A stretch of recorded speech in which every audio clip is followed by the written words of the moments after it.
Welcome. आज हम जिस टॉपिक पे बात करेंगे वो है direct method of teaching English language. इससे पहले हम डिस्कस कर चुके हैं जीटीएम ग्रामर ट्रांसलेशन मेथड, जिसमें language is learn through repetition and memorisation.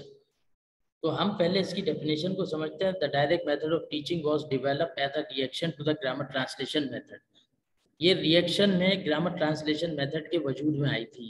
Direct method of teaching English language basically Germany और फ्रांस में 19th सेंचुरी में बर्लिट्स और गविन एजुकेशनिस्ट थे, एक्सपर्ट थे। उन्होंने ये एक मूवमेंट चलाई डायरेक्ट मेथड की। कुछ रिफॉर्म लाए एजुकेशन में कि इंग्लिश लैंग्वेज जो नेचुरल वे से भी पढ़ाई जा सकती। The direct method aims to provide language learners with a practically useful knowledge of language. तो इस मेथड के जरिए प्रोवाइड करना था लर्नर को practically useful knowledge of language. use of natural way to communicate like a baby learn its mother tongue। Natural way के जरिए communicate करते थे, पढ़ाते थे क्लासरूम में स्टूडेंट्स को, जैसे कि बेबी लैंग्वेज सीखता है अपनी मदर टंग को, उसके पास कोई ऑप्शन नहीं होता सिवाय मदर टंग के। तो इस मेथड को आप द बर्लिट्स मेथड भी कह सकते हैं, डायरेक्ट मेथड भी कह सकते हैं, नेचुरल मेथड भी कह सकते हैं, एंटी ग्रामेटिकल मेथड कह सकते हैं, रिफॉर्म मेथड कह सकते हैं। इसके कुछ प्रिंसिपल हैं डायरेक्ट मेथड के, वो हम समझते हैं। Classroom instruction was conducted in the target language, यानी जो क्लासरूम की जो इंस्ट्रक्शन थी, जो टीचर देता था, टोटली वो डिमोन्स्ट्रेट करता था टारगेट लैंग्वेज में, इसलिए इसको डायरेक्ट मेथड कहा गया। अगर मैं उर्दू जानता हूँ बोलना, लेकिन मैं उर्दू नहीं बोलता, मैं डायरेक्ट इंग्लिश लैंग्वेज में बात करता हूँ। क्यों? क्योंकि मैं डायरेक्ट मेथड में पढ़ा रहा हूँ। ग्रामर ट्रांसलेशन मेथड तो पढ़ाई ही नेटिव लैंग्वेज में जाती थी। इसमें आप लैंग्वेज 2 को लैंग्वेज 2 में ही पढ़ाना पड़ता था टीचर्स को। There was an inductive approach to grammar, और जो अप्रोच थी वो इंडक्टिव थी, डिडक्टिव नहीं थी। जीटीएम में डिडक्टिव थी, डिडक्टिव मेथड था, डिडक्टिव अप्रोच थी, टीचर ओरिएंटेड होती थी। और ये जो क्लास है डायरेक्ट मेथड वाली, इसमें इंडक्टिव अप्रोच होती है ग्रामर की। स्टूडेंट्स खुद समझते हैं, रूल एंड रेगुलेशन को प्रैक्टिस करते हैं, स्टूडेंट ओरिएंटेड होती है। Only everyday vocabulary was taught, और सिर्फ डेली यूज होने वाली वोकेबलरी पढ़ाई जाती है इसमें। जिस तरह जीटीएम में हर तरह का लिटरेचर पढ़ाया जाता था और यूजलेस वोकेबलरी भी स्टूडेंट को रटाई जाती थी, इसमें ऐसा नहीं है। सिर्फ स्पीकिंग में जो वोकेबलरी काम आ रही वो सिखाई जाती। Concrete vocabulary was taught through pictures and objects, तो जो कंक्रीट वोकेबलरी थी वो पिक्चर्स और ऑब्जेक्ट्स के जरिए टीचर्स सिखाते थे। While abstract was taught by association of ideas, और जो एब्स्ट्रैक्ट होते थे वो एसोसिएशन ऑफ आइडियाज के जरिए, के लिटरल मीनिंग और associated meaning. The learner was actively involve in using the language in realistic everyday situation. Learner actively involve होता था लैंग्वेज को यूज करने में। इंग्लिश लैंग्वेज मिसाल के तौर पे अगर वो सीख रहा है रियलिस्टिक एवरीडे सिचुएशन के हिसाब से। New teaching points were taught through practice, और जो न्यू टीचिंग पॉइंट्स थे वो प्रैक्टिस के जरिए पढ़ाए जाते थे स्टूडेंट्स को। Students were encourage to think in the target language, तो क्योंकि like a baby learns its mother tongue, तो डायरेक्ट मेथड में भी यही होता था कि स्टूडेंट को इनकरेज किया जाता था कि वो टारगेट लैंग्वेज में ही सोचे, ना कि अपनी जुबान में सोचे। Speaking was taught first before reading और राइटिंग, तो स्पीकिंग जो थी वो उसके ऊपर ज़्यादा जोर होता था रीडिंग और राइटिंग के मुकाबले में, क्योंकि ऑलरेडी स्टूडेंट रीडिंग राइटिंग जानते हैं, तो उनका मकसद होता है स्पीकिंग इम्प्रूव करना और लिसनिंग इम्प्रूव करना अपनी। ग्रामर वाज टॉट इंडक्टिवली, और ग्रामर जो है वो इंडक्टिवली पढ़ाई जाती थी, एक्सप्लिसिटली जीटीएम की तरह नहीं पढ़ाई जाती थी, बल्कि इम्प्लिसिटली पढ़ाई जाती थी। स्टूडेंट खुद अपने कॉन्सेप्ट क्लियर करता था उस रूल के मुताबिक। The syllabus was based on situations और टॉपिक्स, और जो सिलेबस होता था वो बेस करता था सिचुएशंस पे या फिर टॉपिक्स के ऊपर। कोई टॉपिक दे दिया माई डेली रूटीन, तो स्टूडेंट ने अपनी डेली रूटीन डिमोन्स्ट्रेट करना शुरू कर दी। दूसरे स्टूडेंट ने अपनी daily routine, yesterday routine, tomorrow routine, तो इस तरह वो प्रैक्टिस किया करते थे। Classroom activities was carried out only in the target language, क्योंकि डायरेक्ट मेथड है तो क्लासरूम की जितनी भी एक्टिविटीज होती थी वो टारगेट लैंग्वेज में होती थी। टारगेट लैंग्वेज इंग्लिश लैंग्वेज है तो इंग्लिश लैंग्वेज में सारी एक्टिविटीज होती थी। Emphasis is put on correct pronunciation and grammar, जो करेक्ट प्रोनाउंसिएशन है और ग्रामर है, इस चीज के ऊपर टीचर्स का जोर होता था, क्योंकि अगर प्रोनाउंसिएशन करेक्ट नहीं होगी तो वो लैंग्वेज समझ में नहीं आएगी। और आपकी खुद भी लिसनिंग पुअर होगी क्योंकि आप इनकरेक्ट प्रोनाउंस कर रहे हैं वर्ड्स को। Both speech and listening comprehension were taught. तो लिसनिंग और स्पीकिंग इन चीजों को ज्यादा पढ़ाया जाता था। नॉट मेमोराइजेशन बट प्रोडक्शन, चीजों को मेमोराइज रटा नहीं जाता था बल्कि प्रोड्यूस किया जाता, प्रोडक्शन की जाती थी, रियल लाइफ सिचुएशन में उनको यूज किया जाता। रोल ऑफ द स्टूडेंट, अब स्टूडेंट का इसमें रोल क्या होता था? The teacher and the students are more like partners in the teaching learning process. तो दोनों स्टूडेंट और टीचर जो है वो एक किस्म के पार्टनर होते थे। टू वे कम्युनिकेशन में आपसे बात कर रहा हूँ, आप मुझे रिप्लाई कर रहे हैं, डेली लाइफ सिचुएशन होती थी, तो दोनों पार्टनर की तरह लैंग्वेज को सीखते थे। The students role in direct method is the active learner. जो स्टूडेंट का रोल है डायरेक्ट मेथड में वो एक्टिव लर्नर के तौर पे होता है। टीचर जो है वो पैसिव होता है, स्टूडेंट एक्टिव होता है। टीचर कम बोलता है, स्टूडेंट ज्यादा बोलते हैं। स्टूडेंट को ज्यादा मौके मिलते हैं, अपॉर्चुनिटीज मिलती हैं क्योंकि उनको डायरेक्ट मेथड के जरिए लैंग्वेज सीखनी होती है। The students are also the observer and practitioner. Student observer भी होते हैं और उसके प्रैक्टिशनर भी होते हैं। Teacher is the only demonstrator, he she never translates but demonstrates the meaning through the use of relia pictures। Teacher जो है वो सिर्फ डिमोन्स्ट्रेट करता था, डिमोन्स्ट्रेटर के तौर पे होता था, वो कभी भी ट्रांसलेट नहीं करता था। जैसे जीटीएम ग्रामर ट्रांसलेशन मेथड में होता है कि पूरा पैसेज पढ़ा, पैसेज में पैराग्राफ पढ़ा, पैराग्राफ की ट्रांसलेशन की, सेंटेंस टू सेंटेंस ट्रांसलेशन की, तो टीचर ये नहीं करता था, वो सिर्फ डिमोन्स्ट्रेट करता था। उसके लिए टीचर को खुद एक्सपर्ट होना बहुत जरूरी है। और रेलिया या फिर पिक्चर, रियल लाइफ सिचुएशन से वो ऑब्जेक्ट लेके उनको मैनिपुलेट करके उनको डिमोन्स्ट्रेट करके क्लास में दिखाता था और फिर स्टूडेंट उसको इमिटेट करते थे। डायरेक्ट द क्लास एक्टिविटीज, और क्लास एक्टिविटीज को जो है वो डायरेक्ट करता है teacher. Students and teachers are partners in the learning process. दोनों पार्टनर होते हैं जैसे हमने पहले डिस्कस किया, स्टूडेंट टीचर लर्निंग प्रोसेस में। And there is a large amount of learner learner interaction. तो लर्नर लर्नर इंटरेक्शन इसमें ज्यादा होता है। अब जो टेक्निक है इस डायरेक्ट मेथड में वो ये है कि नेवर ट्रांसलेट डिमोन्स्ट्रेट। टीचर कभी ट्रांसलेट नहीं करता बल्कि उसको डिमोन्स्ट्रेट करता है।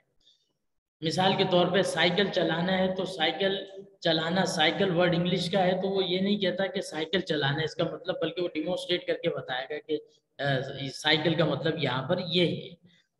Never explain act. अब जैसे इंपेरेटिव सेंटेंसेस है, ओपन द डोर, तो वो दरवाजा खोल रहा है, एक स्टूडेंट दूसरे स्टूडेंट को इंस्ट्रक्शन दे रहा है तो दूसरा स्टूडेंट जाके दरवाजा खोल रहा है। राइट अ लेटर, तो खत लिख रहा है, ठीक है। Give me a glass of water, तो उसको जाके पानी पिला रहा है।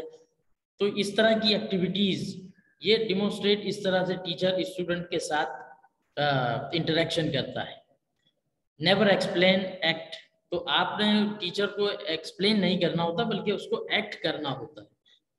Never make a speech ask questions, speech नहीं करता टीचर बल्कि क्वेश्चंस करता है। Never imitate mistakes, correct. Mistakes को बार बार इमिटेट ना किया जाए बल्कि उसको करेक्ट किया जाए। इनकरेज किया जाए स्टूडेंट को कि वो बोलें, सही बोलें या गलत बोलें, लेकिन वो प्रैक्टिस करें। Never speak with single words, use sentences. Single word से बात ना करें बल्कि सेंटेंसेस यूज करें, कम्युनिकेटिव कॉम्पिटेंस को बढ़ाना होता है। Never speak too much, make students speak much. Teacher का काम ये है कि वो खुद ज्यादा ना बोले बल्कि स्टूडेंट से बुलवाए। नेवर यूज द बुक, किताब को इस्तेमाल नहीं करना। यूज लेसन प्लान, बल्कि लेसन प्लान को देखना है, उसके मुताबिक उसने एक्टिविटीज देनी है। Never jump around, follow your plan, इधर उधर जंप अराउंड नहीं करना टीचर ने बल्कि अपने प्लान के मुताबिक चलना है। नेवर स्पीक टू फास्ट, बहुत ज्यादा तेज नहीं बोलना। Keep pace of students, students के लिए भी जगह छोड़नी है क्योंकि वो सीख रहे हैं, वर्ड लेवल पे सीख रहे हैं, फ्रेज लेवल पे सीख रहे हैं, सेंटेंस लेवल पे, पैराग्राफ लेवल पे। Never speak too slowly, speak normally, ज्यादा स्लोली टीचर ने नहीं बोलना बल्कि नॉर्मल वे में बात करनी है। Never speak too loudly, speak naturally, ज्यादा लाउड नहीं बोलना बल्कि नेचुरली बोलना, जिस तरह हम नेचुरली कम्युनिकेट करते हैं, बात करते हैं इस तरह। एडवांटेजेस ऑफ डायरेक्ट मेथड, इसके एडवांटेजेस भी हैं। Learners have an active role, तो सबसे ज्यादा एडवांटेज तो यही है कि लर्नर जो सीखने वाला वो खुद एक्टिव रोल प्ले करता है। The learning is contextualise, context के मुताबिक होती है learning. It follows the natural order in which a child learns L1 language 1, यानी that is listening, speaking, reading and writing. तो ये उन ऑर्डर्स को फॉलो करता है जो नेचुरल है. लैंग्वेज 1 जिसमें सीखी जाती है, मदर टंग सीखी जाती है, reading, writing, speaking, listening. It lays great emphasis on speaking, the most important skill for many learners. जो हर शख्स जो भी लैंग्वेज सीखना आता है उसका मकसद यही होता है कि वो इंग्लिश स्पीकिंग करे, फ्लुएंटली इंग्लिश स्पीक करे. तो उसके लिए एम्फेसिस जो है वो टीचर ज़्यादातर स्पीकिंग पे ही देते हैं. It avoids the unnatural block of translation in the communication process. जो अननेचुरल ब्लॉक है ट्रांसलेशन का, जैसे GTM है, कम्युनिकेशन प्रोसेस में इन चीज़ों को वो अवॉइड करता है. Direct method. Learner learns the language not about the language. Learner जो है वो लैंग्वेज के बारे लैंग्वेज सीखता है, बोलना सीखता है, कम्युनिकेट करना सीखता है, ना कि लैंग्वेज के बारे में सीखता है, ना कि लैंग्वेज के रूल एंड रेगुलेशन सीखता है. Lively classroom procedures motivate the learner. जो क्लास रूम का जो लाइवली इन्वायरमेंट है, प्रोसीजर है, वो मोटिवेट करता है लर्नर को लैंग्वेज सीखने के लिए. The teaching of vocabulary through realia brings authenticity into the classroom. Vocabulary जब realia real life situation object से ली जाए, उसको टीचर समझाए डिमोन्स्ट्रेट करके, तो वो उसके लिए आसान हो जाती है स्टूडेंट के लिए उसको समझना और उसको यूज करना. The emphasis on speech make it attractive for those who need real communication language too. जो जोर होता है स्पीच का, make it attractive, वो अट्रैक्टिव करता है those who need real communication in language 2. जो लैंग्वेज 2 में सीखना चाहते हैं. लैंग्वेज 2 से मुराद इंग्लिश लैंग्वेज की बात हो रही है. Disadvantages of direct method. इसके कुछ डिसएडवांटेजेस भी हैं. Learning language 2 is not like learning language 1. अब लैंग्वेज 2 अगर आप इंग्लिश सीख रहे हैं उर्दू में, तो is not like language 1. Language 1 के रूल एंड रेगुलेशन कुछ और हैं, लैंग्वेज 2 के रूल एंड रेगुलेशन कुछ और हैं. तो उनके सिंटैक्टिक ऑर्डर, ये सारी चीज़ें डिफरेंट होती हैं. तो ऑलरेडी जब बच्चा लैंग्वेज सीखता है लैंग्वेज 1, तो उसके पास लैंग्वेज 2 का एक्सपीरियंस नहीं होता. लेकिन जब आप लैंग्वेज 2 सीख रहे हैं तो आपके पास लैंग्वेज 1 का एक्सपीरियंस होता है, तो बैरियर बन जाती है. डायरेक्ट मेथड में the child learning language 1 has no previous language learning experience but the learner learning language 2 does. तो वही बात है, जब लैंग्वेज 2 आप सीख रहे हो तो आपके पास एक्सपीरियंस होता है लैंग्वेज 1 का, तो आप उसी के मुताबिक सोच रहे होते हैं लैंग्वेज 1 के मुताबिक जब आप लैंग्वेज 2 सीख रहे होते हैं. जबकि चिल्ड्रन जो हैं, जो बच्चे हैं, जो बेबी है, वो लैंग्वेज 1 उनके पास कोई कॉन्सेप्ट नहीं होता, एक ही लैंग्वेज होती है जो वो सीखते हैं. There is little systematic structural practice. Structural practice systematic कम होती है इसमें. Learners runs the risk of inducing incorrect rules. तो जब जाहिर है इंडक्टिव रूल एंड रेगुलेशन है डायरेक्ट मेथड के, तो रिस्क होता है कि लर्नर जो है वो इंड्यूस करे, वो गेन करे इनकरेक्ट रूल्स को. The method can be effectively use only by teachers who are native speakers. ये जो डायरेक्ट मेथड है सिर्फ उन टीचर्स के लिए ज़्यादा बेहतर है जो कि खुद नेटिव स्पीकर हो इंग्लिश के. The learner is confronted with unstructured situations too soon. और उसके बाद है great deal of teacher energy is required. और इसके लिए टीचर की एनर्जी बहुत रिक्वायर्ड है, क्योंकि टीचर डिमोन्स्ट्रेट करता है, चीज़ों को समझाता है. फिर है कंक्लूजन इसका कि direct method is very effective to use the English language by the teacher to implement in their class. तो बहुत इफेक्टिव है ये टीचर के लिए अपनी क्लासरूम में इंग्लिश इंप्रूव कराने के लिए, लैंग्वेज इंप्रूव कराने के लिए. The students can understand easily if the teacher uses direct method because this method enhances the communication skills of the students. ये easily स्टूडेंट टीचर को समझ सकते हैं क्योंकि ये इन्हांस करता है कम्युनिकेशन स्किल्स स्टूडेंट्स की, क्योंकि इसमें प्रैक्टिस ज़्यादा होती है. टारगेट लैंग्वेज में ही फोकस किया जाता है. Focus is on the listening skills of the learners. तो लर्नर्स की जो है वो लिसनिंग स्किल्स पे और स्पीकिंग दोनों पे ही फोकस होता है. Good for the class of small size. Small size की क्लास के लिए डायरेक्ट मेथड बेहतर है.